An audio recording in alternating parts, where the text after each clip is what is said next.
Hello everyone and welcome back to another episode on the Afterlife SMP. We are just flying at our base beside our bridge that we built up in the last episode. There it is. You guys seem to like that one, so thank you very much for the feedback on this bridge. It is not fully complete yet, I will be working on that today, but we do have the paths connecting up so we can get to the other side of the island over there. But today though, you may notice a little bit of a change in this region right here. I have flattened out the area just a little bit, and it's because we're going to move this portal here as it is in a very terrible place, and I've been meaning to move that for a while. So what better way to start our village here right on the corner with a build that I'm going to put here as our first one of our village that's going to run up and down this section, and it's going to house our nether portal, and it's going to be a little bit better than what we have currently under there. Because of where it is right there, it's going to line up perfectly about here somewhere, so we shouldn't have to move our portal in the nether at all. And yes, it's time now to gather up the resources for this build though, as there is a few things that I'm missing. One of those things is Crying Obsidian, and if you haven't seen this already, this is pretty cool. I think Tinkfro put this together, and it is like some kind of space station but in the nether. We have all these station-wide alarm systems, and let's go check outside. I believe there's some vehicles. Yeah, there's some kind of moon-based vehicles. Excuse me, sir. Please stop that. Let's take a look from outside. Yeah, there we go. We can see the windows there, and it's pretty cool. It's part of the DSMC. So very well put together, Tinkfro, and we can come into the landing bay. But we're actually here for one specific reason. Tinkfro has put together this bartering laboratory right here as a pigment bartering section, and it's, I believe, free to use. I hope.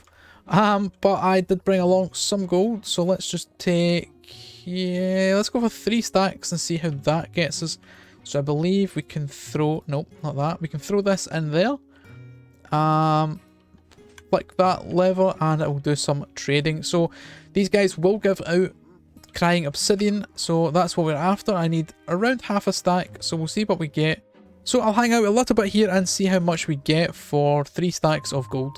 Okay, it's only been a few minutes, but let's see. I think they're all done. Yeah, there's nothing in the hoppers. I think everything is cleared through. So I actually got quite a lot just for the 3 stacks of gold, but this is what we're after, Crying Obsidian, so almost enough for what we need.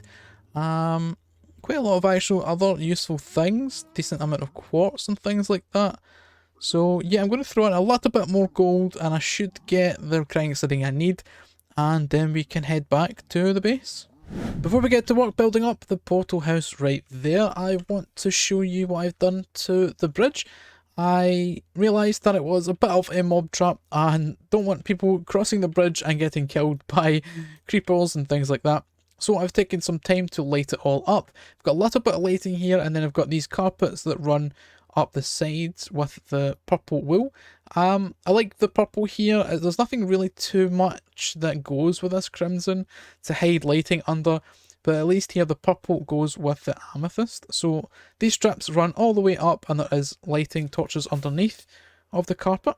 So they run all along. It looks okay. I think it fits in with the build, and it does keep it safe for anyone crossing if they are crossing by horse at night time.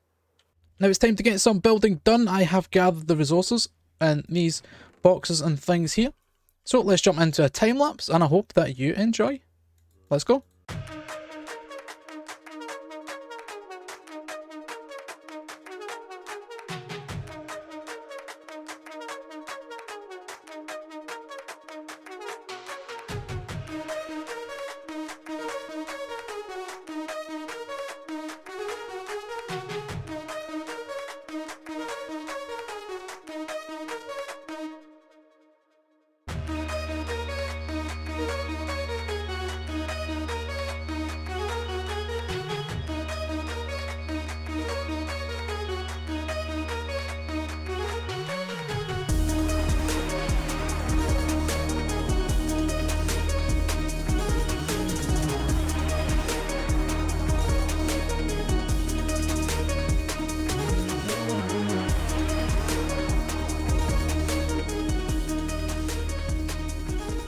And I think with that we have completed the build, and I must say it turned out better than I expected. When I first built this up I wasn't quite sure, but once we started adding in all the terrain, the leaves, all of the little details here and there, it really fits in well with the fantasy theme. We have this massive tree growing up through the ground because the magic here in this land has caused this tree to grow super fast and unusually large, and it's actually grown up through this little cottage, which by the looks of things has been there for quite some time and seen better days, but now it has a tree growing through the back of it. Because of this rapid growth we also have the portal, and there we go.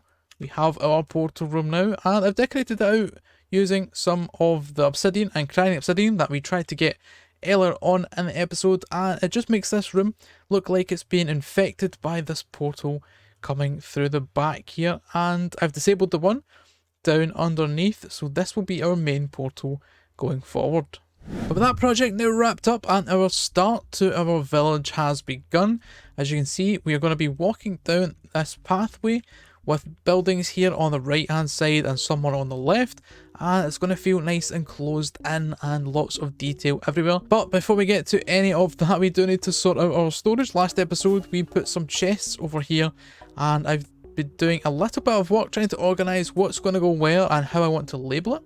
I did mention I wanted to do something a little bit different than having the item frames that I would normally do, so I tried to use the blocks here, and I think I like it. It's different, it's something I've not really done before. So essentially it's going to be, these two chests are going to be for oak planks, and then we have chests here, and the bottom ones are probably things I'll have less of, mostly, other than like dirt and things, but we do have chests here at the back that we can reach, so it means every one of these categories of items do have two chests to play with.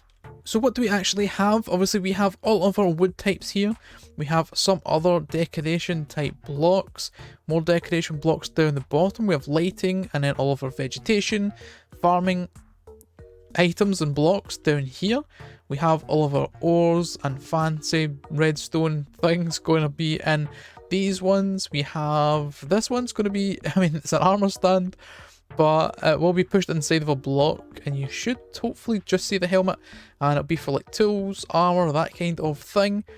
This will be for potions, enchanted books, and this one, these two probably just going to be miscellaneous. I don't know what to place here to represent miscellaneous items, but this one's going to be mob heads and player heads, dyes, minecarts and rails and things like that, tool stations, some food here, and slime blocks. I need a honey block to put in this one, and then we have all of our stones and things like that, some nether stone on that side, and some more of the decoration or stone blocks and concrete things like that on the right hand side. So we are doing well with organising the storage. It is coming along.